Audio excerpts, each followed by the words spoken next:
metamorphosis. Now are you ready to die? Your task is impossible. We mustn't rejoice too soon.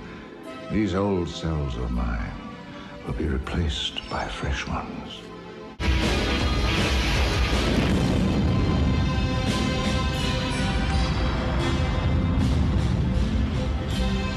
We did Fantastic Planet, which was something of a surprise for both of us because we hadn't actually seen it. Right. But we were kind of hypnotized by that one. Yeah, I loved every minute of it. Yeah, I was delighted. And actually, I did some research. I found out that if you know where to look, that film is actually like on the tips of the tongue of many a film enthusiast. So I was very delighted to see that it had some life. And that if you look in even some occasional movies, that there's even odd references to it, including the Jennifer Lopez movie, The Cell. Yeah. Yeah, she's actually watching it. And so why are we talking about those movies? Because what we're viewing today... Gandahar. Gandahar. Also known as Light Years when it got released in the States. Because it was also directed by Rene Leloux. Which explains an awful lot. It kind of does. Yes. I, again, know nothing about this one, and I would prefer that. I'd like to jump in blind, but there was another reason you were interested in Well, this one. the short version was I was in Blockbuster 30 years ago, and picked it up, and it had Isaac Asimov's name on the cover, and I was a giant Isaac Asimov fan at the time. I could claim to have read, I think, about 80% of his science fiction. With Isaac Asimov, claiming that much is, I realize what that's saying, but I think... Yeah. Anyway, so I picked it up because of that. He did the reason why he did the English translation of the film. Picked it up, loved it, and then I completely forgot about it for 30 years, unfortunately. You've actually seen this one this time. Yes, You have a seen it. long time ago. It's one other claim to fame, just because I think this is kind of giggle-worthy, is that Teller, Penn and Teller, has a line in it. Now, it is either one or two lines. And it is literally a blink. I think most people watch the film hoping to see Teller, and then had to go back, find out who he played, and then rewind the film and then find the scene. I think it's deliberate that they may have been covert about that, because I've heard legends that earthquakes happen when Teller speaks.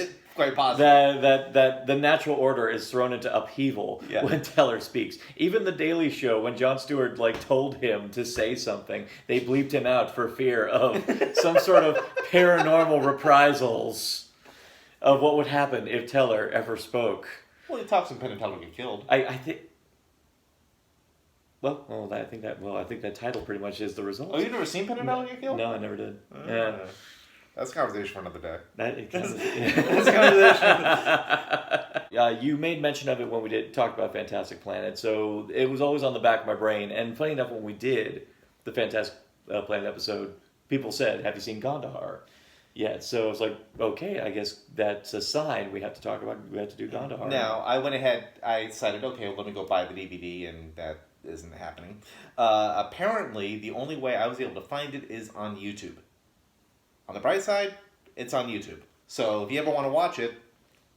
I always feel bad about watching things strictly on YouTube, but unfortunately, because they're rare delicacies and because they're really hard to get a hold of, a lot of times that is the only way we can get a chance to see these movies. So that having been said, if it ever gets re-released on DVD, I will pick it up. Oh no! It's there, but it's... If Closet Land ever gets an official release, I am buying that. Ain't no question. But YouTube is how we're going to watch it, and how, if you want to watch it with us, go find it on YouTube as well. So this is Gandahar.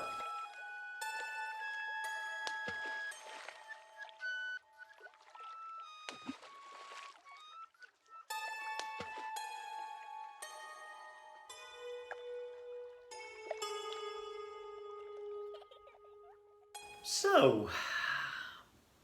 The entire time going through that, I was debating to myself whether or not I preferred it over Fantastic Planet, but I think I might be leaning on Fantastic Planet more. So am I. So synopsis is best we can describe a alien civilization that is peaceful yet kind of chaotic. I don't want to say chaotic, but because they seem to be able to live off the land and just kind of have their own personal freedoms, they seem to...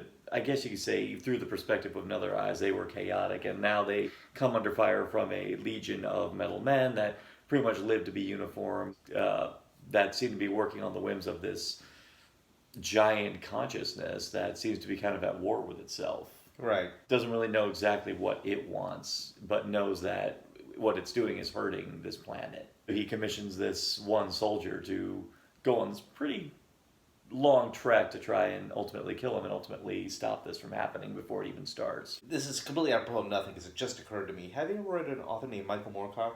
No. Okay. You get one joke about his name. One. I'm not even going to say it. Good.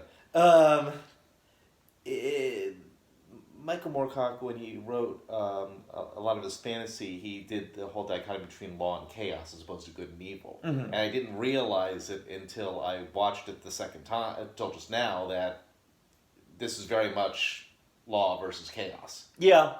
Or order versus chaos. Well, the idea of that there needs to be some kind of equilibrium. The idea that you have two extremes here.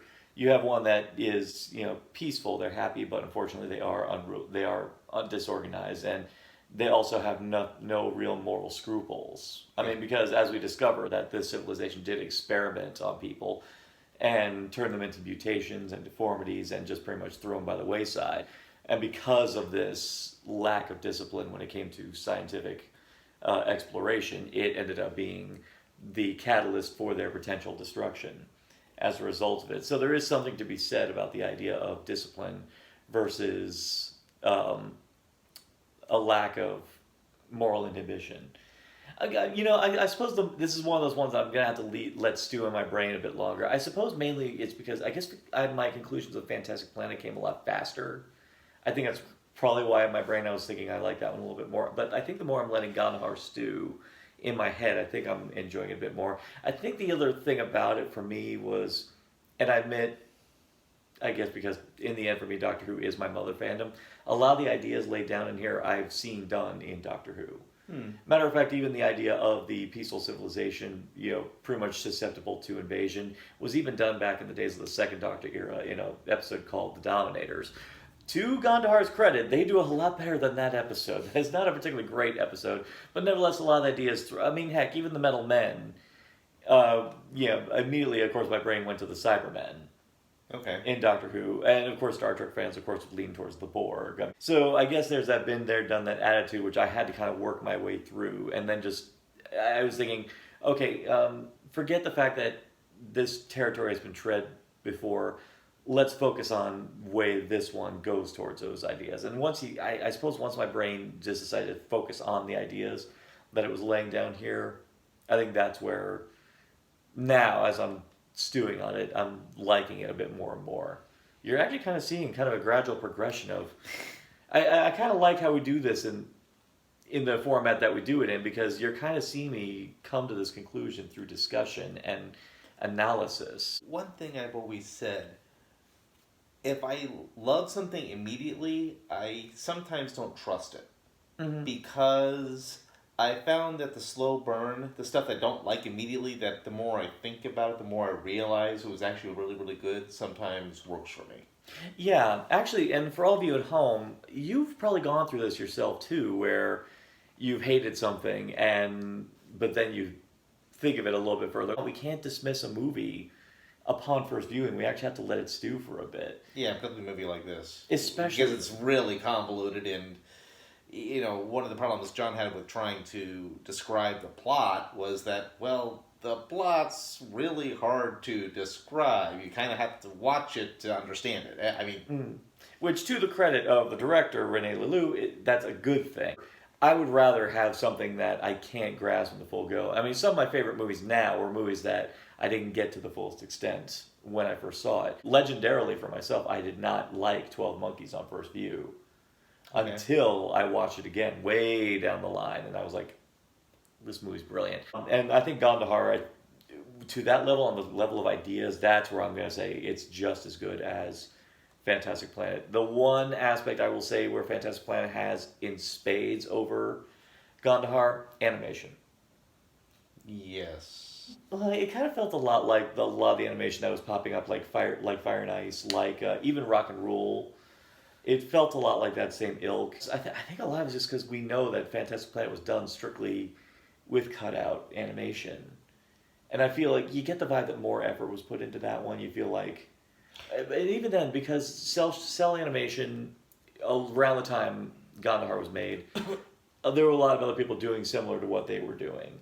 Whereas Fantastic Planet, particularly around the time that came out, that felt more unique.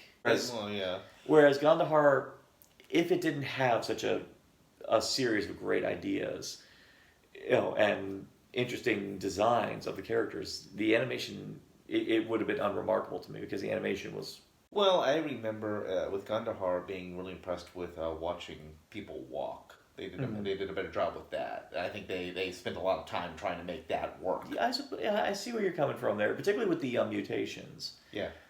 And I'll say... the idea that these are people who have to live with these deformities and have to pretty much live, even in a nature of motion, just in their own particular way. And there are times when they linger on shots of them just moving, and it seems like they actually had to think about how would these characters move given their physical deformities, which I can see where you're coming from on there. But there is even times where Sylvain is just doing things like climbing, and I like the fact that it's not just a simple thing of like a video game, but he's actually struggling, and I like the fact they actually take the time to animate the struggle. Right. I mean, there's detail in motion, I'll give you that. I think, for me, given what he did with Fantastic Planet with the cutout animation, I think that's more it is, just cell shading animation, or just cell animation compared to what he did with that. I felt that was much more impressive. I think it's more impressive to make a grand film like Fantastic Planet with cutout animation versus cell animation, which even back when Fantastic Planet was made, people were doing anyway. True. Yeah, so whereas you don't see a lot done with cutout animation. I mean, as we pointed out in that video, Monty Python was one that was doing a lot of that, and really only South Park is the only other thing I've encountered that does stuff with cutout animation. I can't think of anything else that really does much with it. Twice Upon a Time. Even Twice Upon a Time felt a little crude compared to what they achieved with it. Yes. Yeah. Much. I think it was deliberate, but yes. Oh no, but again, that one was stylized in such a way that gave it its identity, so you kind of forgive it. But I guess I'm maybe putting it on the highest pedestal of what you can do with that kind of animation. But I was kind of more hypnotized by that, the way that was done, versus Gandahar, which felt like a lot of movies coming out. It's funny because we watched it on YouTube, and a lot of recommendations were coming up. Like Fire and Ice was put up there, and immediately my brain was like, yeah, I can see why it's recommended, because the animation is very similar. So... piece of advice, we turned on the closed captioning. It might not be a good idea. Don't do that. We were distracted by how many new ways it was saying Gandahar. Or applause. Yeah, applause. It said applause randomly. Yeah. I think every time there was like an ocean, there was applause. That was applause. I don't know. Ocean! Yay, ocean! There's a great ocean. Was that a prompt for us? Ocean! Don't do the comment. Yeah. The audio is fine on YouTube. I should say that I'm one of those people that want closed captioning on everything. I'm really retentive about it. I get that. So, this is one of the few times it's probably not a good idea. That having been said, if somebody else gets a hold of it and they redo it, I'd love to see Criterion do this. Well, actually, you're right. Criterion should take a crack at this one. Yeah. I can see them doing some stuff with that. But anyway, Gandahar, I recommend it. If you like the planet, you'll like this. Mm-hmm. It's very surreal. It's very out there.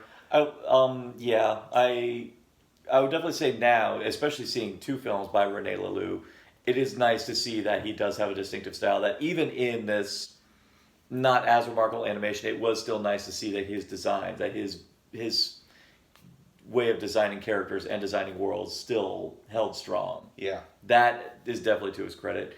And it's nice to see a distinctive style transferred to two different types of animation. So to that end, even if you're an animation junkie, I would say this is definitely menu worthy. Oh yeah. Before we close it out, definitely stay tuned, because we are going to start our Halloween lineup coming up very soon, and going to have a nice lineup with some familiar faces and some new, and some of them I have no idea what they have in store for us, so that's going to be exciting. But in the meantime, Gandahar, truly,